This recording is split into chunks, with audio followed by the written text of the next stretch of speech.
All right. Good afternoon to those of you on the East Coast. Good morning to those of you on the West Coast. Welcome to This Week in Pop Culture, the show in which we give you the goings on in the past said week in the world of pop culture, whether we're talking local news, film and TV, sports news, tech news, and the like. We try to bring you up to speed so that way you are not left in the wind. And of course, I am not going to be alone in talking about today's said topics. I'm your host, Brandon Troy, but let me introduce my co-host, Mr. Spielman Trueheart, a.k.a. Spills. What is going on, sir? Let me see if I can get you on. Here we go. What's going on, ladies and gentlemen? How are we doing this week? It's another day. We got beautiful weather out. It's a real fall Sunday. It feels like a real football Sunday. So, perfect topics for the day. For sure, for sure. So, Spills, there are a couple of things that went down this week across pop culture worth highlighting, such as, of course, what you can see in the background, the HBCU football matchup of two rivals.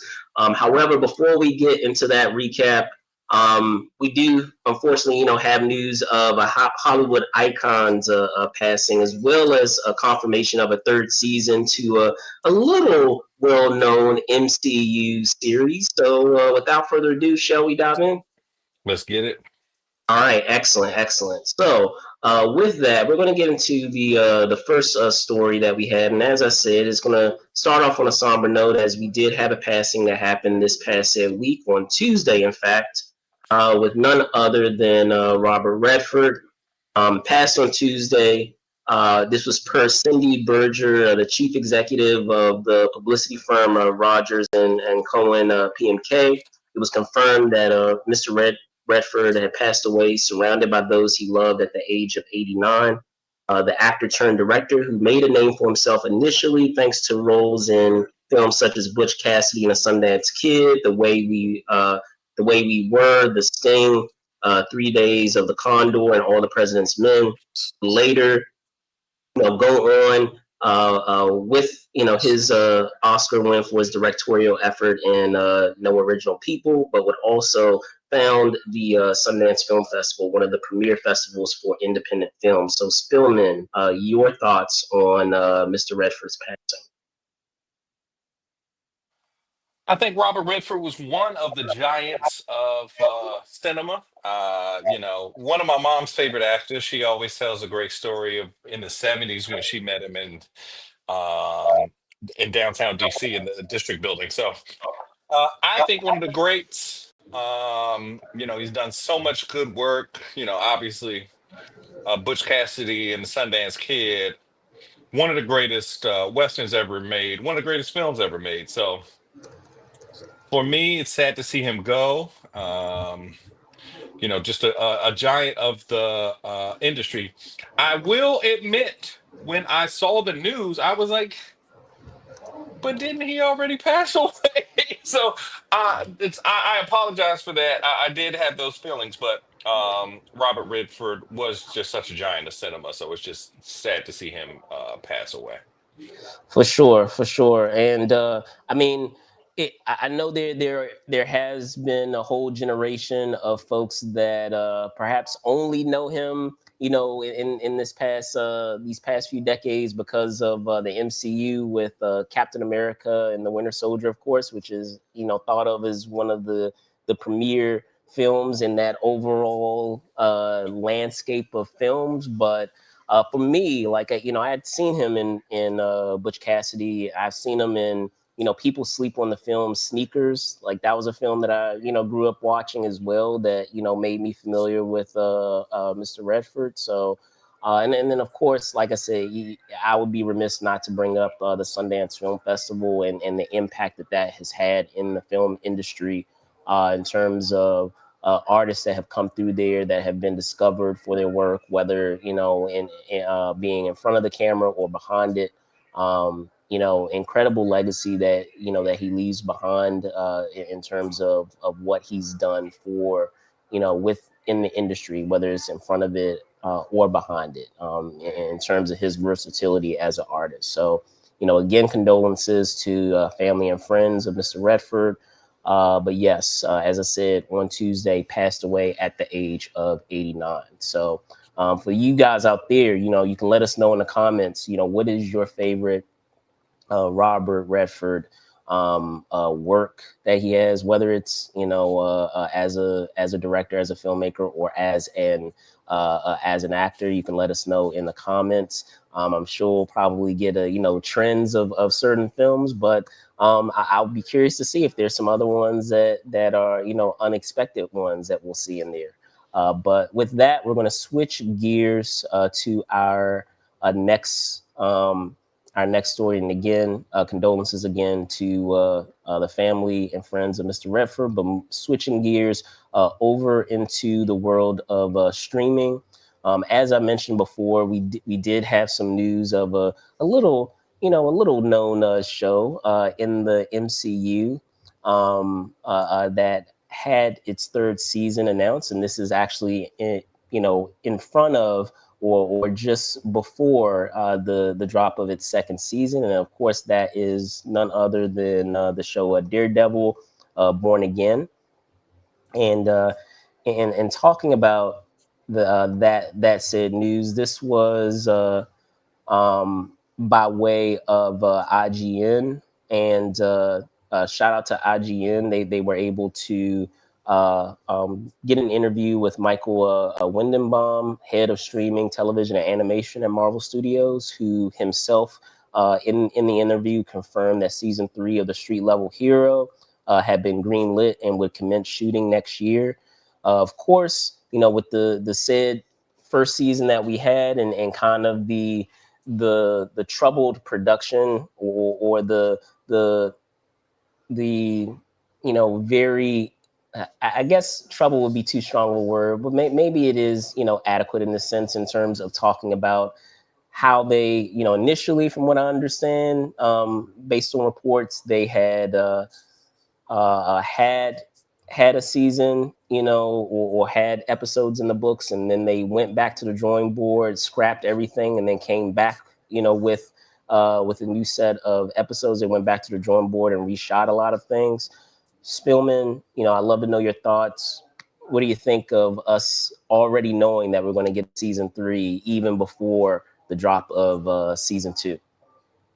I think that it's pretty impressive that they're already saying yes for season 3. Obviously, we love the Daredevil show. It's a great show. Secretly, it's the real Batman stories. These are the stories that made Batman Batman. I don't want to shake nobody's tree, but this is the truth. Born Again Ooh, I is a don't know about Batman all that. story. I don't know It's a about all Batman that, story. but So I love myself some Daredevil. I don't know if yeah, I can join you in that club though. he's When the that's man that sure. It's Bill Finger is the daddy of Batman, but Frank Miller is the person who made him. We'll say Frank Miller is Batman's coach. He's the Phil Jackson of Batman. So he okay. didn't teach him his hook shot, but he perfected it. And he obviously got his start with Daredevil. So all of these stories are Frank Miller stories, and they're great. He does a great gritty street drama that we all love. So I'm just excited to see this third season, and good on them. They needed some good news this week. They needed some good news this week, so they said, we're gonna put out some Daredevil news. We're not gonna talk about why they needed the good news, but Oh right, they yeah, needed of the good course, of news. They course, needed of something course. Yeah, they to needed get something, but I don't something. know. I don't know if that's going to be enough to get them over the hump. So like, Hmm. and it's not going to help matters with what's going on with Avengers either, with the delays that are happening there. I mean, there aren't any delays happening in that. We already know that they pushed the film back to December of next year in terms of its release date, instead of coming out in the summer of next year. But yeah, it's going to be really hard to see if things turn around in terms of the stance with the brand right now based on what's going on. Hopefully they can address that so that way we can focus on stuff outside of that and focus on the television and TV stuff versus the things that we watch TV and film and all these streaming shows to escape, and it's unfortunate to have matters that that can get in the way of that, and that should be addressed appropriately. So hopefully that matter is fixed, and taken care of, so that way we can get back to the stuff at hand, which is enjoying a lot of our entertainment here. But unfortunately, that is a matter that needs to be addressed. So hopefully it does. But stepping away from that, I want to focus in on like I said, our pop culture here. Yeah, yeah, for Are sure. there any matters that you specifically are looking forward to with what we have with this upcoming season, because they left it in an interesting place where we we left it in a place where Kingpin seems to have the upper hand, at least for the time being, but Daredevil, from what it appears to be, is deciding that he needs help and that he needs support. So maybe we will have a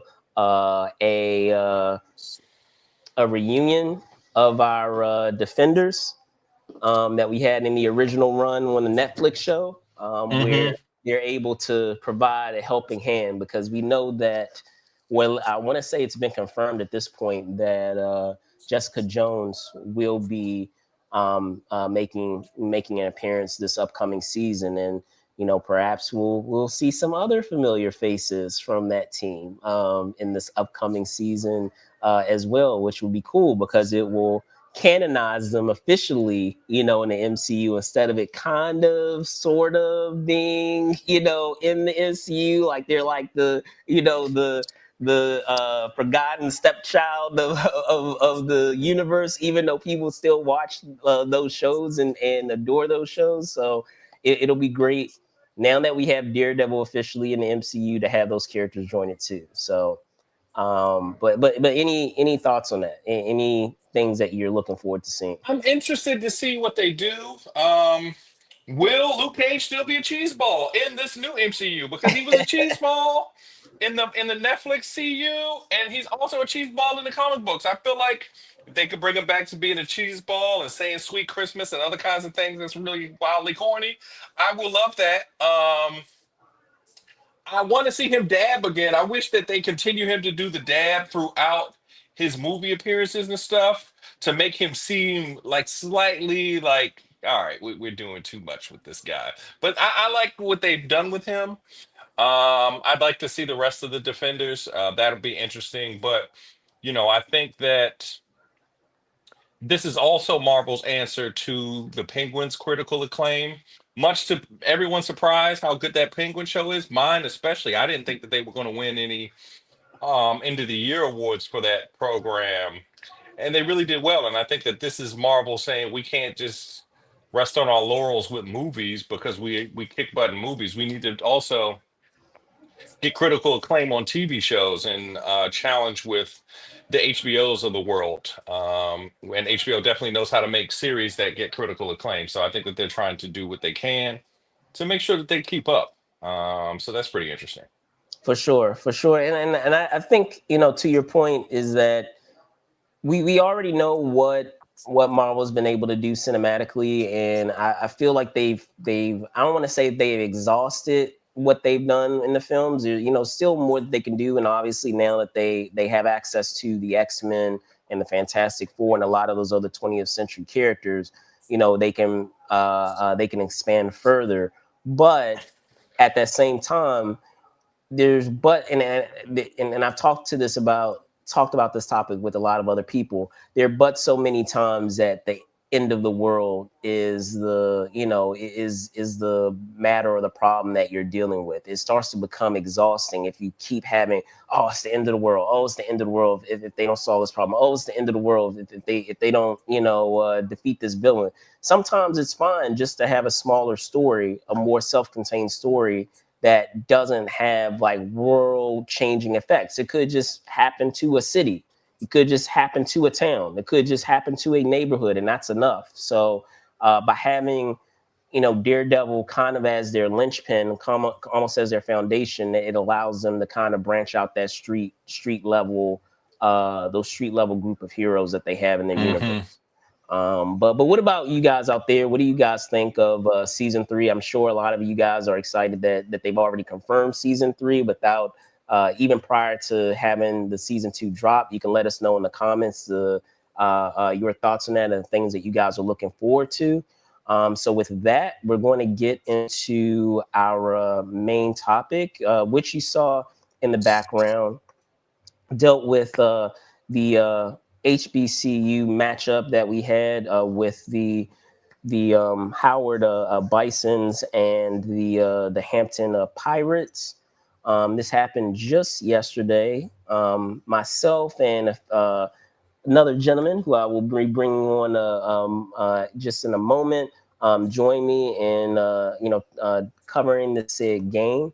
But if you aren't familiar with it, as I said yesterday, we had a classic known as the Truth and Service Classic, the 5th annual Truth and Service Classic, in fact, which was a college game between, as I mentioned, the Howard University Bisons and the Hampton University Pirates. This is a historic rivalry between two prominent historically black colleges, which date back to 1908 and is known as the Battle for the Real HU. The rivalry is fueled by both schools' claims to the HU nickname and their longstanding academic and athletic legacies.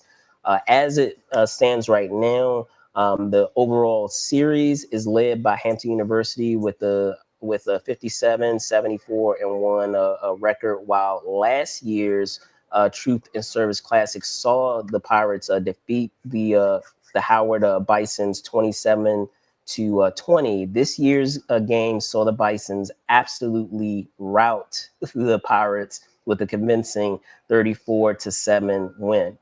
Now, as I mentioned, I'm not going to be alone in talking about yesterday's game, as I had some help in my coverage of the game. So let me introduce them. Today's guest carries a variety of hats as a gamer, as a cosplayer, and as a photographer. In fact, he is the owner of the company, The Eyes of H Photography. It is my pleasure to welcome back to the show, Mr. Harry Crosland. Let me bring him on now. Harry, hello. Yay! What's up? What's up? What's up? I don't know how exhausted I am right now. Oh no, I know, man. I know. I appreciate you joining us. But as I said, it was an incredible game yesterday, man. The atmosphere was great. The weather was outstanding, just like it, as it is, now. But just initial impressions of the game. Well, to put a very fine pin on it, because I had to research within the last 10 years. Hampton has beaten Howard in football for 8 straight years. So again, this was one of those times where you actually kind of get to witness history being made, because not only was it a win, you already said it wasn't even close. It wasn't a close game. Matter of fact, from the opening play, yeah, that touchdown was run, and I was right there just shooting the whole thing. I was like, yeah, it's going to be a good one. And then, one of the things I thought was really dope is like, talking to some of the people on the sidelines, and they were like, well, yeah, we've had a habit of getting early leads and blowing them late game. So just keep your fingers crossed. But by the second half, there was just no doubt that this was going to be a very long day for Hampton. And can I give you credit, Harry, before you continue? Is that I think this kind of just sums up the entire game. So let me put up this photo. I feel like this sums up the whole game. And Harry caught this photo, so kudos to you, man. Like, This is a terrific photo. I feel like this sums up the entire, like, how the entire game played out. You know what's crazier is even on the first one, I got it because the running back Kearney did that on the first one, but this shot right here, that's the definitive. Because the funny thing is if you get closer on Robinson's face, there's a smile. He's like, Oh yeah, see He's yeah. like, deuces, I'm out. But yeah, it's like Hampton just couldn't get it going yesterday. It's They like couldn't. they got a couple good plays off, but it seems like every time they were making just a little bit of progress, that defense was just stymieing them. And then the only thing I got kind of concerned about was like early in the like late third quarter, early fourth quarter, Howard started shooting themselves in the foot, like unnecessary Yeah, they penalty. took their foot off the gas. I feel, because I feel like if they really kept the intensity that entire game, they Yeah, they wouldn't have scored at all that entire game. If they really kept their intensity, I think they just left their foot off the gas because they didn't feel like they really needed to do much else.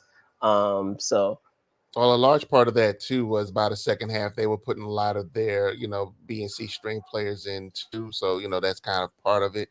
But for the most part, they just had their foot on their necks. They just ran the ball down their throat. I honestly, either I was just out of position or I just didn't see it. And it's honestly, it's really different when you're shooting it versus being in the crowd. I didn't see too much throwing for Howard. A lot of it was running. A lot of it yeah, was like a lot of run plays, outside runs straight up the middle, and that's how they hurt them yesterday. Just like matter of fact, the photo that you showed, I called it because at that point they might have been like 10 or 15 yards out. They got there on a penalty. I went to the end zone. Me and the guy was talking in the end zone. He's like, "What do you think they're going to do?" So they're going to run it on 'em. Watch. They ran it on them. they just straight ran. And matter of fact, that shot, he had just crossed the pylon. I was like, "Watch, he's going to run." He's like, "You was right." I said, "Yeah. Why throw the ball? Why throw the ball? They got the penalty. They haven't been able to stop him on the ground all and you day. can Why?" kill clock. Yeah, Even if you get a stop, you can kill clock that way. yeah, So yeah, and that's what they did. That's what they did. Now, one other thing I will say, um, this was at Audi Field, and yes, for anybody that knows, Audi Field is a soccer specific stadium. It was built specifically for DC United, but it has doubled for the Washington Defenders and any other smaller size football games. Now, with that being said, now we're not talking about a stadium that's like a 60, 70, $80,000, excuse me, person capacity crowd. This was closer to like a 30 to 40,000 capacity crowd. And mind you, I got on site about 2:30, before everything kind of kicked off. I got a chance to walk around, see practice. But once the game started, I was getting a little nervous. It's like I know this is a big rivalry game, but like where was the crowd? But I swear to you, by halfway through the first quarter, that place was packed. That place was packed, and not necessarily saying they were sold out, hey but man, that CPT time, man. I don't yeah, know. but yeah, we also were I saw, that's we were on how it. we I love have the y'all. crew. I love That's my how the people, Bama's but that be. CPT though, I don't know. But Yeah. but I will say this to be fair, because like it took me a while to get down there. We Yeah, were you're gonna have in to sound out. correspondence, Yeah, and there was a lot going down. Like normally if you're going to a game, you're able to rely on public transportation. That wasn't working in my favor yesterday because we had some lines that were completely closed. yeah, We had some construction, some repairs that were happening. So like they had entire lines that were like out of service. We had to catch a shuttle for like 3 stops.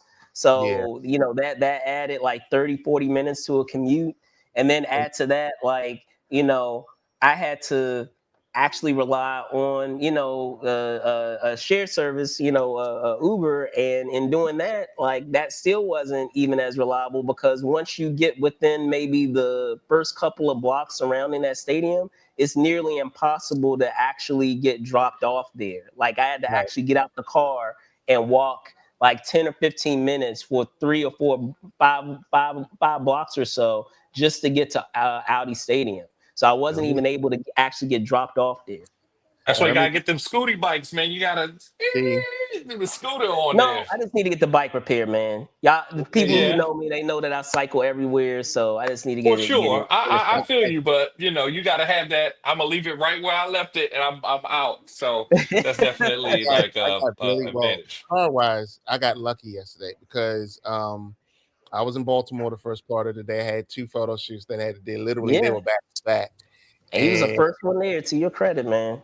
look, and I had to fuss out one of my clients because they were mad late. And I was like, look, I got other stuff to do, and you are literally holding me up. Because Right. my plan was, and I'm glad you said something about the trains because it was just serendipity. Because my plan was, I was going to leave from Baltimore, get home for a few minutes, kind of reset, unload some of my gear because I didn't want to bring my whole gear bag down, and then go over to the Green Line and catch the Green Line into the stadium because piece of cake didn't work like that. I had to drive straight in, and I found a unicorn yesterday on the street, free parking. Oh yeah. You know how rare that is in DC. So and here's the crazy part. So I wound up parking literally right at Nat Stadium on the street, and I did the whole parking meter thing. Went on inside, got set up, and I think about halfway through the first quarter, I was talking to one of the photographers and stuff because we got to talking about where we all parked, and then he made me nervous. He said, "You know what? I think there's a Nats game today." I'm like, "Oh crap! Let me go move my There car." was something going on today because that they were jamming in that stadium when we were walking Yeah, away from Audi. So yeah. I, I don't know what was going on, but they were jamming in there.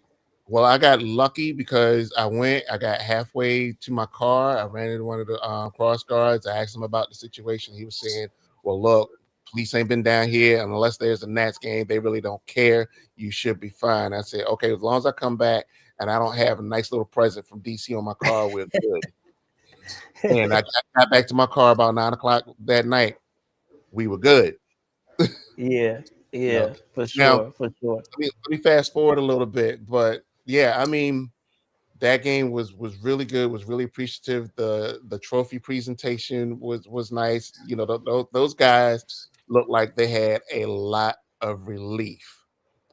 That just to get that off their backs. And I mean, now the last time I saw something like that was back in 2016 when Army played Navy and Army beat Navy. That was their first time in almost like 12 years that they won, and they flooded the stadium. Now, Mm. thankfully, our folk had common sense. When that game was over, they pieced out. They didn't rush the field. They didn't rush the field. They're like, okay, we piecing out of here. But just it's always something being on the field and seeing that kind of elation firsthand. Guys are Sure. happy and like I mean, even some of the photographers and other staff that had been around for a while was like, well, look, I hope they win. It's like, yeah, they they did the thing. They really did the thing. For sure, for sure, for sure. And I'm trying to see if I can get. There we go. That was what I was trying to get up for us for. The our team here with the Howard Bisons, and I mean, it was great to be able just to go, just to see, you know, everybody, as you said, in great spirits, and to even see the bands, like the bands were Yeah, incredible, yeah, too.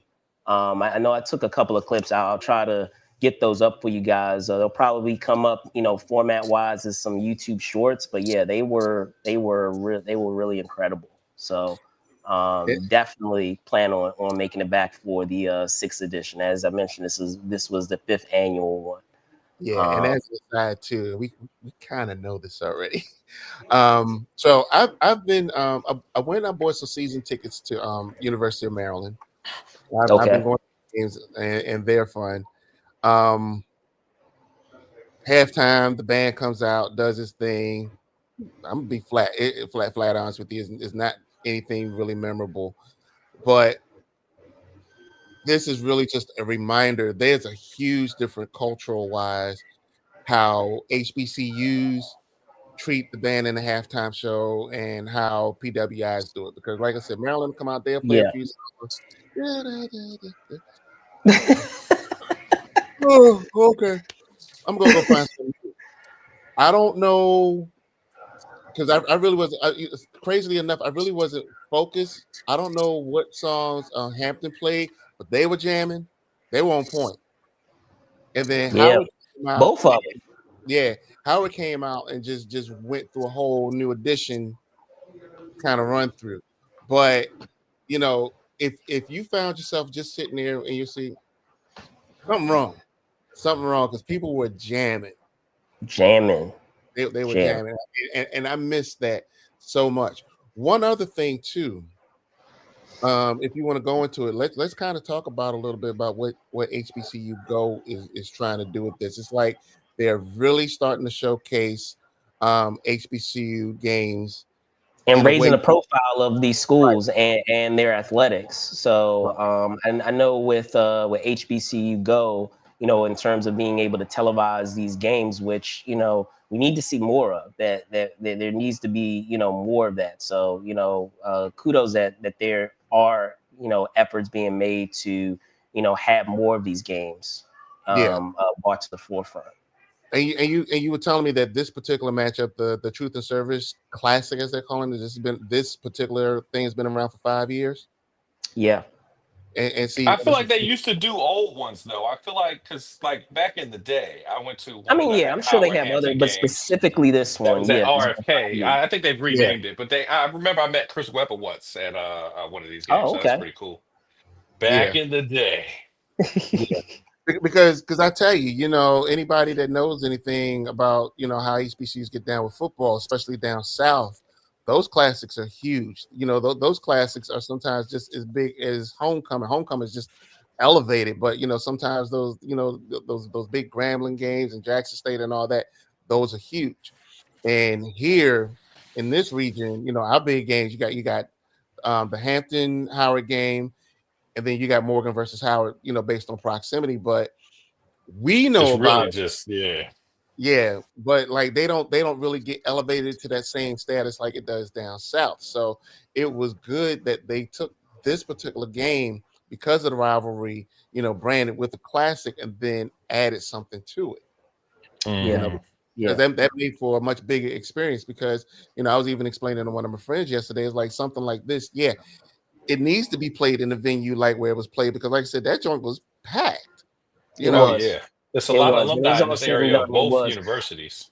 And I yeah, would say even on a even more profound level is it's important for the next generation to be able to see HBCUs place on that stage at that level and to have that amount of eyes on it because I'll give you an example of it is and I'm glad that there was an opportunity to do that is that there was a classmate of mine. Shout out to Jay and his son Isaiah. It was great to have an opportunity for someone who is thinking about their college decision. I mean, there's still a couple of years out, mind you, but still to have some exposure to HBCUs and also have the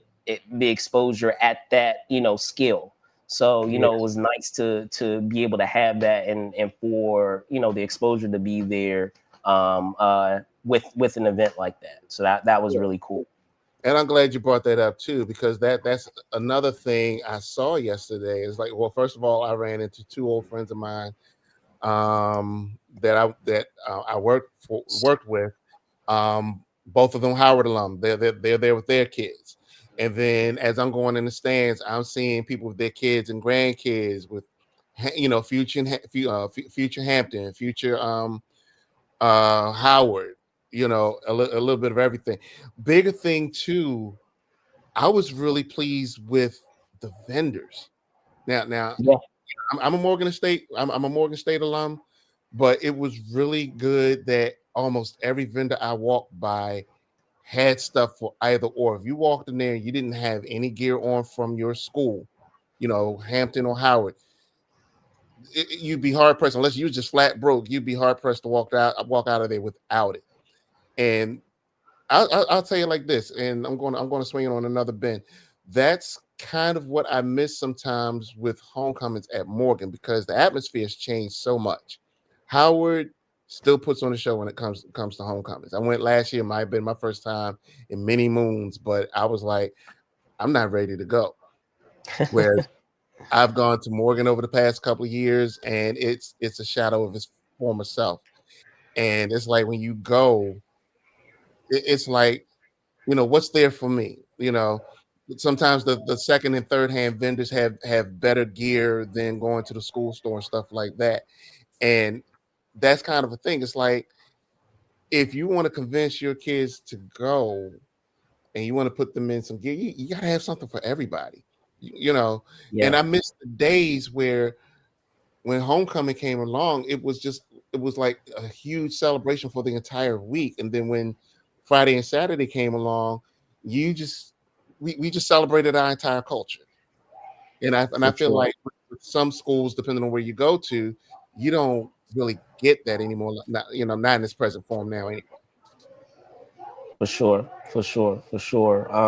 So Spill, I know that you did not have an opportunity to go this time, and you always Yeah, have they didn't call me, next year. ladies and gentlemen. They had a little Stop party with it. themselves. They was like, Stop "Don't it. call Spillman. We don't want him being all tall, stealing all our thunder." But no, I do love the Howard Hampton Classic. I've been in years past. It's sad that they're not in RFK because that's usually where I used to go see it. Is at RFK. They're rebuilding RFK right now, and if you've been Yeah, down around there recently, that thing is just a skeleton right now. It's amazing how literally.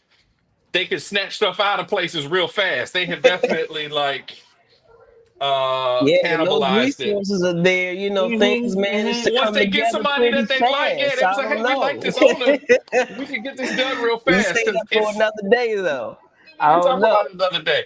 But the Howard Hampton Classic is a big one. It's actually pretty big in my, growing up in this area. I've got lots of friends and family who are all Howard affiliated. I went to pre-college at Howard, so I took a bunch of like pre-pharmacy classes there. But my father's from Hampton, Virginia, so I spent most of my childhood summers in the shadow of Hampton. So it's like I've been in both orbits for both universities. So it's just good to see them always come together for the rivalry. I like the HU rivalry. I have my opinions on who the real HU is. I don't know who you guys think the real HU is. Uh-oh. Let me You hear. What's know, up? What's I, I good? feel like it's let's beat Howard. each I feel like other it's up. Howard because they used to. Hampton hasn't always been Hampton University, so they changed their name to Hampton University. I feel like when you change your name, you can't be the real one because you used to Right. be something else. But I that's hear you. Nah, I no, feel I'm with like you. that's a different argument for a different day, and we are not the people like them light skinned people on the other side. They're gonna get us. Somebody in the comments.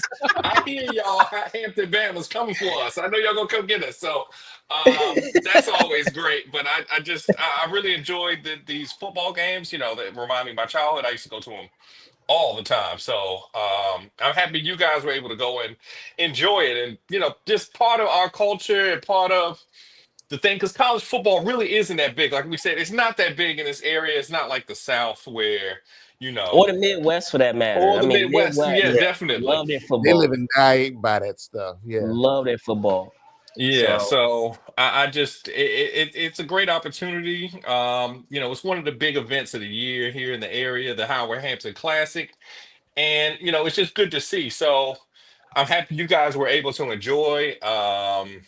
gotta You get you know, out there next year, man. Yeah, Gotta get for you out there sure. And next year. next year is probably going to be at the new RFK, whatever they're going to It call may it, be. if It it's may open by be. then. I imagine that's what they're definitely going to do. So They we'll might. see. If they Let's get just that hope that it's stadium not up a in nightmare a year, I will transportation. be afraid. They get that stadium Yeah. up in a year, I will be afraid because Yeah, that's fair. That's fair. yeah, But so that's gonna do it for this edition of This Week in Pop Culture. I want to thank Spillman as well as Harry hopping on today to talk about the Truth and Service Classic. Harry, you're our guest this week. I want to punt it over to you first. Can you tell folks where they can find you? Instagram and Facebook, The Eyes of H Photography. I'm trying to think where that's actually mostly where I'm prominent. I'm kind of like trying to condense a lot of stuff, but yeah, it's the easiest way to find me. Cool. Spills. Yep, you can find me at Truly Spill on Instagram. I'm there. We can talk about who the real HU is. Y'all can come at me, but we can talk about it. Fair deal, fair deal. So again, as I said, I want to thank Harry and Spills, and be on the lookout for Harry because he might be popping up with some other stuff that we're doing at Movers and Shakers Unlimited. So keep an eye out. I have a feeling y'all may be seeing a little bit more of him around here. So with that, you can find me at Brandon Choi ENT on X, and then Brandon Choi _ENT on Instagram. That being said, thank you guys so much for watching. Be safe out there and see Peace, y'all peace, soon. peace. Peace. Peace, peace.